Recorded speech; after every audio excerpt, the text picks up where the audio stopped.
खबरों में आगे बढ़ते हैं। बाजपुर विधानसभा महुआ खेड़ागंज में स्थित पेंटिंग टूल्स की फैक्ट्री में अचानक आग लगने से अफरा तफरी का माहौल बन चुका है। आपको बताते चले कि सूचना मिलते ही दमकल विभाग की गाड़ियां मौके पर पहुंची और कड़ी मशक्कत के बाद इस आग पर काबू पाने का प्रयास किया गया। फिलहाल आपको बता दें कि आग लगने के कारणों का पता नहीं चल पाया है।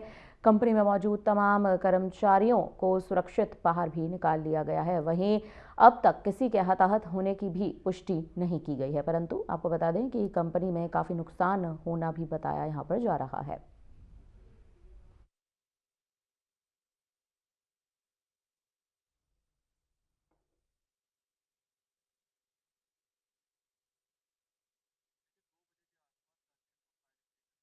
के माध्यम से हमें सूचना प्राप्त हुई कि महुआ खेड़ागंज फेज 1 में टेक और ऑयल पेंटिंग नाम की एक कंपनी है जिसमें एक आग लगी थी।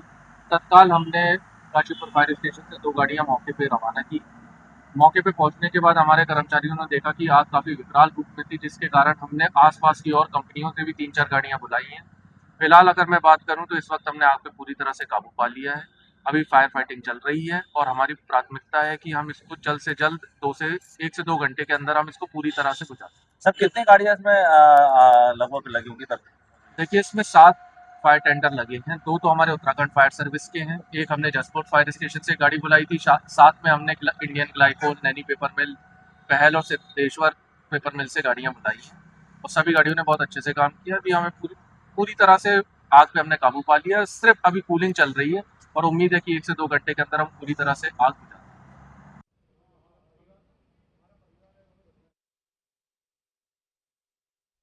पर्यटन नगरी मसूरी में बढ़ती ठंड को ध्यान में रखते हुए नगर पालिका परिषद मसूरी ने चतुर्थ श्रेणी कर्मचारियों को कंबल वितरित किए हैं। इस दौरान नगर पालिका अध्यक्ष मीरा सकलानी का साफ तौर पर कहना है कि हर 4 वर्षों में चतुर्थ श्रेणी कर्मचारियों को कंबल दिए जाते हैं और इस बार परमानेंट कर्मचारियों को भी कंबल यहां पर दिए गए हैं। आपको बता दें कि उन्होंने इस बात की भी जानकारी दी है कि बोर्ड बैठक में संविदा कर्मचारियों के लिए भी कंबल की व्यवस्था की जाएगी। वहीं ये भी जानकारी दे दें कि इसके अतिरिक्त ठंड से राहत देने के लिए नगर पालिका द्वारा चौक चौराहे पर अलाव जलाने के लिए भी लकड़ी वितरित की जा रही है। लोगों से अपील की जा रही है कि लकड़ी का उपयोग केवल अलाव के लिए ही किया जाए।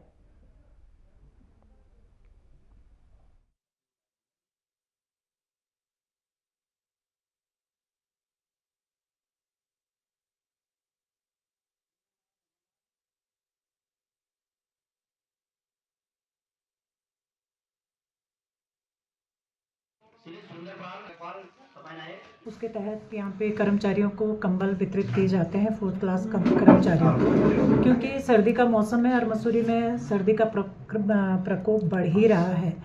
और ऐसे स्थिति में हमारे जो कर्मचारी है वो सर्दी में इधर उधर पूरे सड़कों में काम करते हैं, मसूरी के हर गली में काम करते हैं।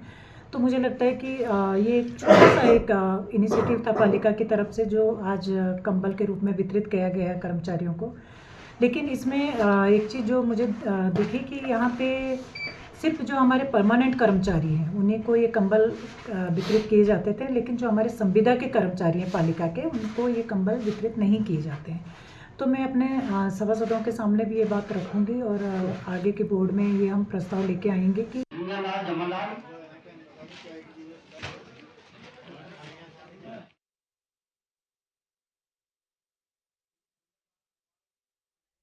मसूरी के मॉल रोड स्थित पिक्चर पैलेस के समीप होटल ड्राइव इन द्वारा सरकारी नाले पर अवैध निर्माण का मामला सामने आया है। इसको लेकर शहर में चर्चाओं का दौर तेज हो चुका है और आपको बता दें कि संबंधित विभागों पर भी मिलीभगत के आरोप लगातार लग रहे हैं। बताया जा रहा है कि बिना किसी स्वीकृति के होटल स्वामी द्वारा निर्माण कार्य किया जा रहा था। सूचना मिलने पर मसूरी देहरादून विकास प्राधिकरण के अधिकारियों ने मौके पर पहुंचकर ही निरीक्षण किया और वहीं निर्माण कार्य को भी सील करने के आदेश जारी कर दिए हैं।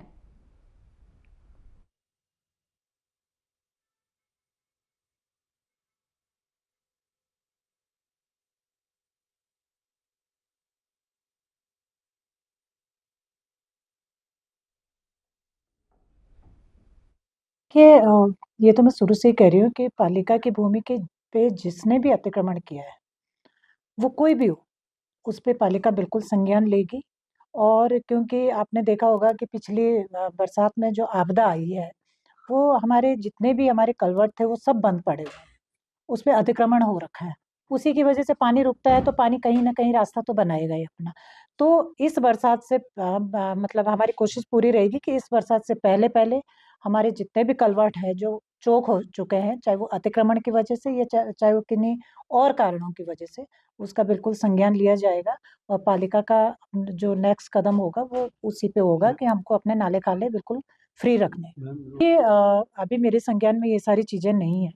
अगर ऐसा है तो पूरा संज्ञान लिया जाएगा, क्योंकि मैं बार-बार ये बात कह रही हूँ और इसमें जो शिकायतकर्ता है उनके द्वारा जो पूर्व में लेटर्स दिए गए थे, पत्र दिए गए थे और नगर पालिका से जो वर्तमान तक कार्रवाई की गई थी वो भी लगाई गई है और इस संबंध में रिपोर्ट तलब की गई है। जो भी अभी तक की कार्रवाई हुई होगी नगर पालिका द्वारा उसका संज्ञान लिया जाएगा और मौके पर इसका निरीक्षण करके भी देखा जाएगा कि वहाँ पे वर्तमान में क्या वास्तु स्थिति है और उसके बाद ही इस पर कोई भी कार्रवाई किया जाना संभव होगा। सर, जो स्थानीय सभासद उन्होंने कहा कि इस तरह का जो इंक्रोचमेंट है, ठीक है, चाहे अस्थायी और अस्थायी नगर पालिका की सर किसी भी को बर्दाश्त नहीं किया।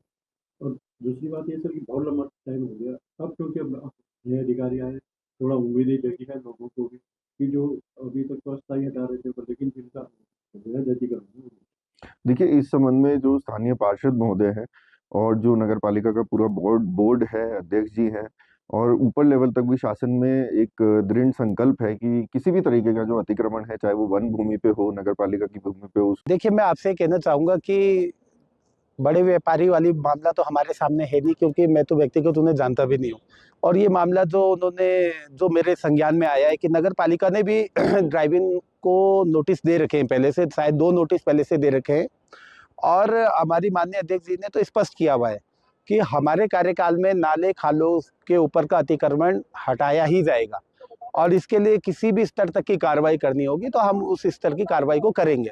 और जहाँ तक आप ड्राइविंग का कह रहे हो, तो ड्राइविंग का मामला तो खैर जग जाहिर है, हमें पता है कि उसके ऊपर उसके खिलाफ सीएम पोर्टल में भी कंप्लेन है या फिर नगर पालिका ने खुद भी नोटिस दे रखे हैं और मैंने ये मामला संज्ञान में ले लिया है और मैं इसके ऊपर त्वरित कार्रवाई करने के लिए इसकी पहले तो मैं मामले की गंभीरता को समझूंगा और उसके बाद इसके ऊपर कार्रवाई भी की जाएगी। इसके अलावा जो अन्य जो नाले हैं हमारे, उस नालों की सफाई मेंटेनेंस तो हम कर ही रहे हैं।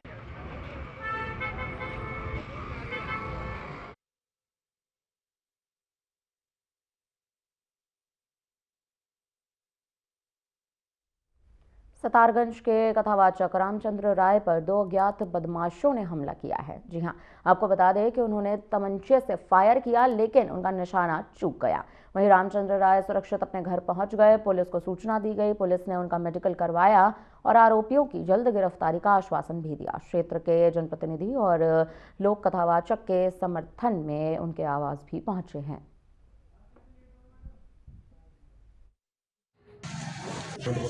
ये बहुत दुर्भाग्यपूर्ण है जिस प्रकार से आरोप लगाया गया है, तो कहीं ना कहीं सत्यता अगर नहीं होती तो आरोप नहीं लगता। तो रामचंद्र राय जी वो अकेले थे, लेकिन बाद में जब हमें सूचना मिली तो हम वहाँ पहुँचे, मौका भारत में हमने सब कुछ देखा तो लगा कुछ ना कुछ तो हुआ है।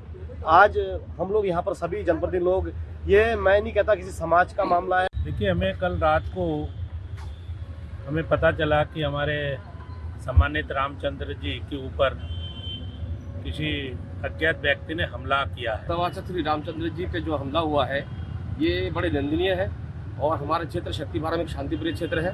हम चाहते प्रशासन से मांग कर रहे हैं और माननीय कोतवाल साहब से बात हुई है, उन्होंने कहा कि तत्काल इस पर जो है कार्रवाई करके जो दोषी है उनके खिलाफ कठोर कार्रवाई किया जाए। हम लोग मौके पे पहुंचे कल रात और निश्चित तौर पे किसी राजनीतिक बात नहीं है और व्यक्ति विशेष बात है और गुरुजी जो है हमेशा अपने समाज के लिए, अपने क्षेत्र के लिए वो बात करते रहते हैं और ऐसे घटना हुई तो निंदनीय घटना है। हम लोग रात पहुँचे उनके बाद और हमने उनको आश्वासन दिया कि गुरुजी इस मौके पे ऐसे टाइम हम पूरे क्षेत्र के लोग आपके साथ हैं, इसमें घबराने की बात नहीं है। और कल रात से लेकर अभी तक चेयरमैन साहब है, तमाम जो बुद्धिजीवी लोग हैं, हम उनके साथ हैं। अभी आए थे और कोतवाल साहब से हमने आग्रह किया कि जल्द से जल्द खुलासा किया जाए। परिक्रमा करने के लिए अपना गोविंद नगर पड़ागांव वाले रोड में जा रहा था, वहाँ से परिक्रमा करके जब मैं लौट रहा था तो कोई अज्ञात जो व्यक्ति था, 2 जने थे, उन लोगों ने मेरे ऊपर हमला किया, लेकिन मुझे कोई चोट नहीं आई। ऊपर वाले का कृपा है कि मैं बच गया जैसे तैसे।